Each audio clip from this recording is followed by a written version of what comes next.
Yo, what's going on, guys? Crispy Flakes here. Welcome to Extra Crispy. For today's video, man, we got a video by Barry McCockiner titled Grading Every First Overall Pick in NBA History. Pretty self-explanatory. Let's get going on it. In this video, I'm going to grade every first overall pick in NBA history. Unlike my NFL video, I'm going to evaluate. So we got Cade and Lanier for the Pistons. Not just how they did with the team that drafted them. So strap in and hold on to your nuts and butts. Let's go. Well, not gonna do that on camera, but Chuck Scher, a good role player on some great Hawks teams in the late 50s. He won a ring in 1958, but he was never a star. Grade C. 1951, Gene Melchiorre. Never played a single minute in the NBA. Really? F. 1952, Mark Workman. Played in just 79 career games, shot 33.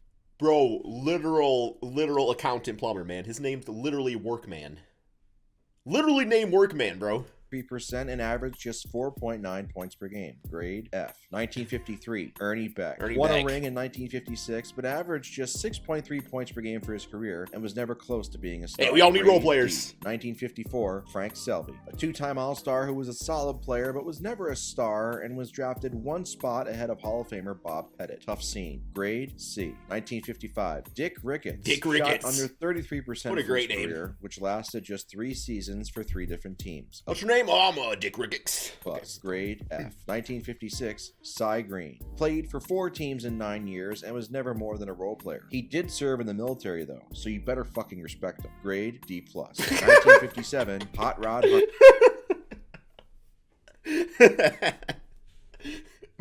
Okay.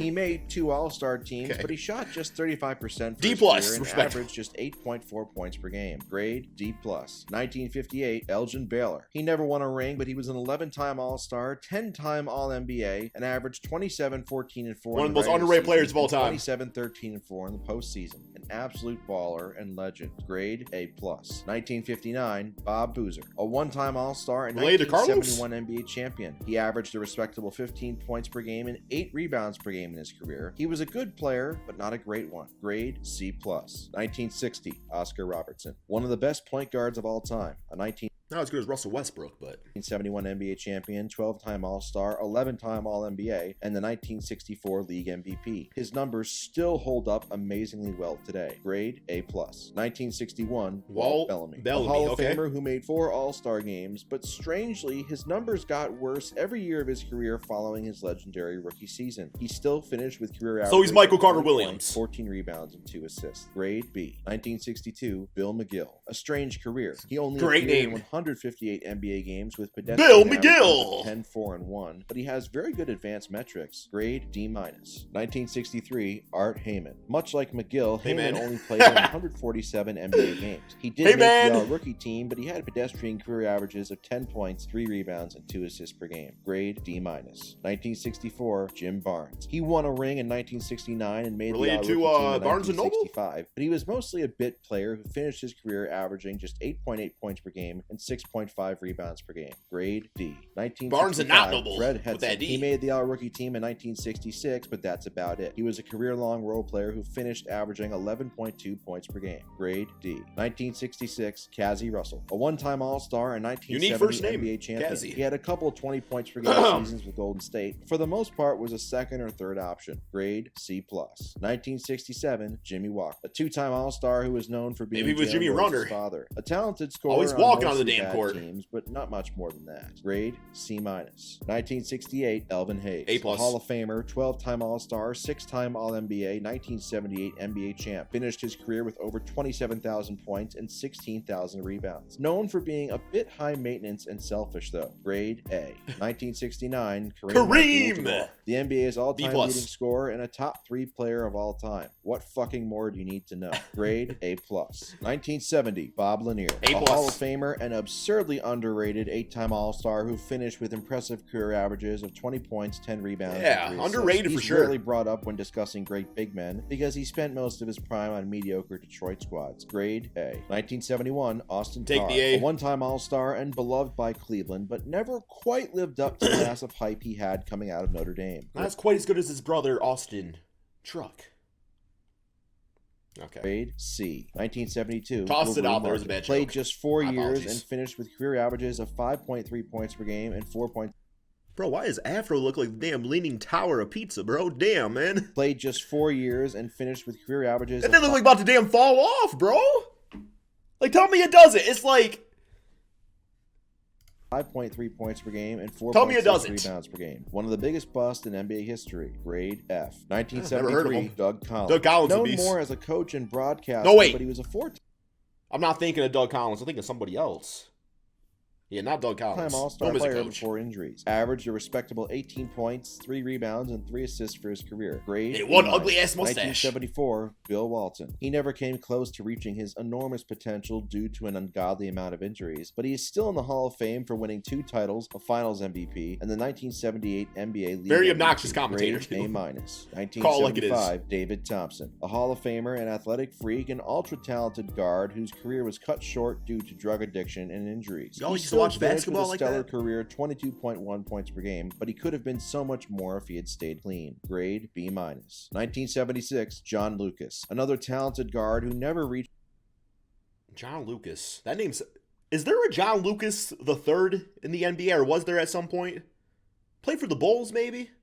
Am I thinking of the right... his full potential due to drug addiction, but still I'm lasted sure it wasn't 14 years in the league and finished with 6,454 career assists. Good for 28th all-time. Grade C. 1977, Kent Benson. Averaged just 9.1 points per game and 5.7 rebounds per game in a disappointing journeyman career. Most known for getting punched in the face by KAREEM. Oh! Grade E-.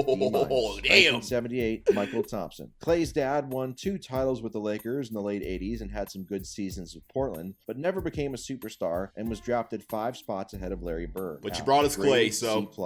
B- for bringing us Clay. Magic Johnson, the greatest point guard of all time and a top 5 player in NBA history. The worst tweeter imaginable, though. Grade A+. 1980, Joe Barry Carroll. He made 1 All-Star game and averaged 20 points 4 times, but he was known more for his lack of passion and being aloof. A massive underachiever. Grade C. So he's Andre Drummond. Okay. Mark Aguirre. A 3-time All-Star and 2-time NBA champ with the Bad Boy Pistons. He was one of the best scorers in the league with Dallas during his peak years. He finished his career with averages of 20 points per game, 5 rebounds per game, and 3 assists per game. Picked 1 spot ahead of Isaiah Thomas. Yeah, honestly speaking, I mean, I don't, I know he was like a beast for the Pistons and stuff, but I've not really like researched much about him, but I know good things about him. Grade B. 1982, James Worthy, a 3-time NBA champion with the Showtime Lakers who made 7 All-Star games. Very underrated and 2 player. All-NBA teams. 1 Finals MVP in 1988 to help legitimize his Big Game James nickname after an amazing performance in Game 7. Grade A. 1983, Ralph Sampson. He made the Hall of Fame, but his NBA career was undoubtedly a disappointment due to injuries. A 4-time All-Star who won Rookie of the Year in 1984. Damn, looking like the Rain Man out there, that dunk. He could have been a legendary duo with HAKEEM OLAJUWON had he stayed healthy, as evidenced by their run to the 1986 finals together. Grade C+. 1984, HAKEEM OLAJUWON. To sum up how great HAKEEM was, the Rockets drafted him over Michael Jordan, and nobody gives them shit. That's all you need to know. That's all you need to know. 1985, exactly. Was billed as the next Bill Russell and Kareem Abdul-Jabbar coming out of Georgetown. He never reached that level, but he's still one of the best big men who ever played, and made 11 All-Star games and 7 All-NBA teams. However, his career will always be tainted by never winning a ring and his drop-in performance in the playoffs. Grade A. Great player to use in 2K. Brad Doherty. A smooth and ultra-talented big man offensively. Made 5 All-Star games and the 1992 All-NBA team. But his career was cut short by injuries. He still finished his career with very good averages of 19 points, 10 rebounds, and 4 assists per game. Grade B. 1987, David Robinson. A troop who dominated the NBA. Yeah, I would say A+. Any better than that, folks? I don't think so. The Admiral made 10 All-Star games, 10 All-NBA shoot out of teams, here. and won 1995 MVP. He was a top 5 player in the league for the better part of a decade. His only Achilles heel was his dip in playoff performance before Tim Duncan arrived to help him win 2 rings in the twilight of his career. Still an absolute legend. Grade A+. 1988, Danny Manning. He dealt with injuries throughout his career, but was still talented enough to make 2 All-Star games. I assume not related to Eli and Peyton, but but become a bust proves he was good. Grade C+. I've been wrong before. 1989, Pervis Ellison. Out of service Pervis was known more for being injured in the NBA. Out of service Pervis. Although he You all called this man out of service Pervis. did have talent, as the 1992 season showed when he averaged 20, 11, and 3 and won Most Improved Player. However, that season was the exception and not the norm. Grade D. 1990, Derrick Coleman. Solid player right biggest here. waste of talent in NBA history. Apparently he had not. the ability to become an inner circle legendary type of player, but instead settled for just 1 All-Star game and 2 All-NBA teams. The 1991 Rookie of the Year finished with good career averages of 17 points, 9 rebounds. Yeah, okay, no, I was correct with my statement. He was a solid NBA player. And 3 assists per game, but he should have been so much more. Grade C. 1991, Larry Johnson. Made 2 All-Star games and All-NBA in 1993. Was an up-and-coming star in Charlotte before back injuries reduced him to more of a role player. So basically Zion. Finished his career averaging Sadly. 16 points, 8 rebounds, and 3 assists per game. Grade C+. 1992, Shaquille O'Neal. 15 All-Star games, 14-time All-NBA, 4-time champ, a 3-time Finals MVP, and 2000 League MVP. Shaq, entertaining, the top 10 player in NBA history, who still personality. didn't live up to his potential. Think about how scary that is. Grade A+. 1993, Chris Webber. Webber was a great player, but he was injury-prone and known for choking. Nevertheless, he is now deservedly in the Hall of Fame after averaging a stellar 21 points, 10 rebounds, and 4 assists per game for his career, which saw him make 5 All-Star games and 5 All-NBA teams. Grade A-. 1994, Glenn Robinson. Great Big shooter. Dog made 2 All-Star games and could flat-out score, but that's about all he could do. He was a good player, but never justified being the first overall pick, especially in a year with Jason Kidd and Grant Hill in it. Grade C+. 1990. Like a thicker Chris Middleton almost, right? Like, you know, he would be like that 3-level scorer, but that's kind of just who he is. Needed is Joe Giannis. Smith. Needed is Average Giannis. in both name and game. Joe Smith played for 12 different teams in his 16-year Sick NBA jersey career. collection, though. He wasn't a bad player, but not even close to a star. And the fact that Kevin Garnett was picked just 4 spots after him doesn't help. Grade C-. 1996, Allen KG was a Iverson. 5th overall The tiny pick. Hall of Famer, Really? made 11 All-Star games, 7 All-NBA teams, had 4 scoring titles, and 1 2001 MVP. But he never came close to winning anything outside of 2001 and was terribly inefficient. His massive cultural impact has also forced people to overrate his on-court play. Still, he was a blast to watch. Grade A. 1997, Tim Duncan. A++. Hall of Famer. 15 All-Star games, 15 Tim Duncan is the greatest power forward of all time. So, just going to put that out there real quick there. All-NBA teams, 15 All-Defensive teams, 5 titles, 3 Finals MVPs, 2 League MVPs. Pretty fucking good. Grade A+. 1998, Michael Olowokandi. A colossal bust, no offense to Pam Anderson, who averaged just 8.3 points per game and 6.8 rebounds per game on a woeful 43.5% field goal in his career. Grade F. 1999, Elton Brand. Oh, Elton. Made 2 All-Star games and an All-NBA team in 2006. Was extremely Good NBA player. Pretty garbage as a GM, wasn't he, I believe? underrated in the early part of his career, averaging 20 points, 10 rebounds, 3 assists with 2 blocks per game over the first 8 years of his career before becoming a role player. Grade B-. 2000, Kenyon Martin. A good, high-energy player who made an All-Star game in 2004, but was never close to becoming a superstar. Luckily for him, the 2000 draft was historically awful, so he wasn't picked before any legendary Played his role nicely. Grade C-. 2001, Kwame Brown. If he was drafted late in the first Bonafide scrub, man. round, he would be lauded for having a solid career. But for the first overall pick, career averages of 6.6 points per game and 5.5 rebounds per game just don't get it done. Amazing. Yeah, basically the same, Darko syndrome, right? Like Darko, if you actually look at Darko's career numbers, he was fine as an NBA player, but obviously drafted before the guys he was drafted for, switches that all up. Major bust. Grade F. 2002, Yao Ming. A very good player whose career was cut short. Made 8 All-Star games, some due to fan support, and foot 5 injuries. All-NBA teams. Averaged 19 points per game, 9.2 rebounds per game, and 2 blocks per game for his career. Grade B-. 2003, LeBron James. The best basketball player of all time. Okay. Grade A+. 2004, Dwight Howard. Made 8 All-Star games, 8 B+. All-NBA teams, won 3 Defensive Player of the Years, A-. and a championship in 2020. He could have been a little better if he had a different attitude, and he became a journeyman later on in his career. But he was one of the top 5 or so players in the league for a good 4 to 5 years. Grade A. Okay. 2005, Andrew I'm cool with Bogut. that. An odd career, not a bust, but never a star either. He made All-NBA in 2010 and won a ring in 2015. He averaged just 10 Perfect points, center for 9 the Warriors. rebounds, and 2 assists with great defense for his career, but he was certainly never as good as Chris Paul, who went just 3 picks after him in 2005. Grade C+. 2006, Andrea Bargnani. An aloof clown who could score and shoot a little bit, but provided literally nothing else of value. Grade D. 2007. See, I'm kind of in. I would say more like C+. I actually think Bargnani was a decent stretch big.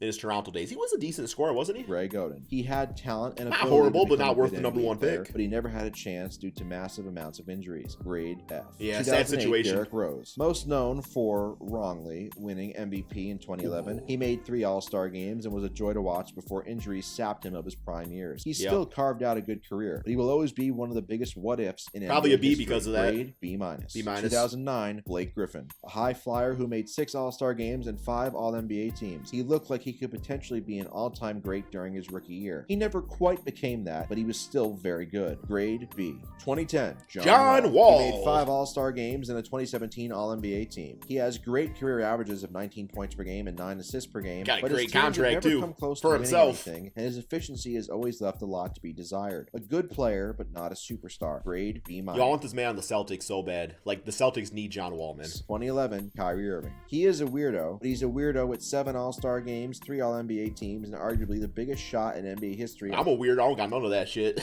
on his resume. He still never won anything without LeBron, and he's a bit of a team cancer. Neither have I. But his talent is off the charts. Grade B-. 2012, Anthony Davis. An 8-time All-Star, 4-time All-NBA, 2020 NBA champion. He can be frustrating to watch due to his inconsistent motor, but with career averages of 24, 10, and 2 in the regular season, and 27, 10, and 3 in the postseason, his greatness is not debatable. Grade A. 2013, Anthony I think Bennett Kyrie should have been a little averaged higher with the grade. 4.4 points per game on 39% shooting in a little over 4 seasons. Arguably the biggest draft bust in sports history. Grade F. 2014, Andrew Wiggins. A mercurial player who has never lived up to the immense hype he had coming into the league with Minnesota, but he finally seems to have found a home in Golden State. See, do you guys feel like a player should get punished for not living up to hype? Because like hype is like fan induced, right? So as a role player. Grade D. 2015, Karl Anthony Towns. He's made 2 All-Star games and an All-NBA team in 2018. Not much of a defender, but offensively can B-. fill it up. He averages B. a stellar 23 points, 12 rebounds, and 3 assists for his career. The only thing missing for him is postseason success. Grade B-. 2016, Ben Simmons. Has become a meme for his penchant of passing up shots and unwillingness to improve since his rookie year. But even if he is a disappointment, he's still a good player with lots of value defensively. Grade C+. 2017, Markelle Fultz. It's been a mysterious and injury-filled career thus far for Fultz, and quite honestly, I'm done giving him leeway. Even when he has played, he hasn't shown anything resembling a superstar or a player worthy of going first overall. Grade F. 2018, DeAndre Ayton. He'll never be as good as Luka Doncic, who went 2 picks Doesn't need to be, though. He's a legit big man with incredible touch around the basket and good rebounding skills. A good, not great player. Grade B-. 2019, Zion Williamson. A prodigious talent who is getting uncomfortably close to letting food ruin his unstoppable potential. Yes, that's a real sentence I just said. He's only played in 85 games thus far, but in those games, he's averaged an outstanding 26 points, 7 rebounds, and 3 assists on an incredible 60% shooting. If he stays in shape, he will be a legendary player. That's a major if, though. Grade A-. 2020, Anthony Edwards. I love Ant's personality, and he's fun to watch, but his efficiency still leaves a lot to be desired and could hold him back from becoming a superstar. A lot of good early signs, though. And Minnesota keep improving together because he's such a likable guy. Grade incomplete. 2021, Cade Cunningham. Let's go. It's way too early to make any claims about the talented young Piston, but it's a good sign for his future that he's already bounced back from a very rough first couple games to produce solid, prolonged stretches of play. I'm excited about his future. Grade incomplete. Okay, well, we'll just go ahead and give him an A+. We'll do that ahead of time here. But yeah, that's all we got for the video. Very entertaining as always. Yeah, obviously didn't agree with all the grades, but I thought a lot of them were also pretty accurate too, though. But that's all we got. Thank you all so much for watching. Link to the Barry's channel in the description below. Looks like he's about 10K subscribers away from 100K, man. Go help him get there, okay, guys? Peace out.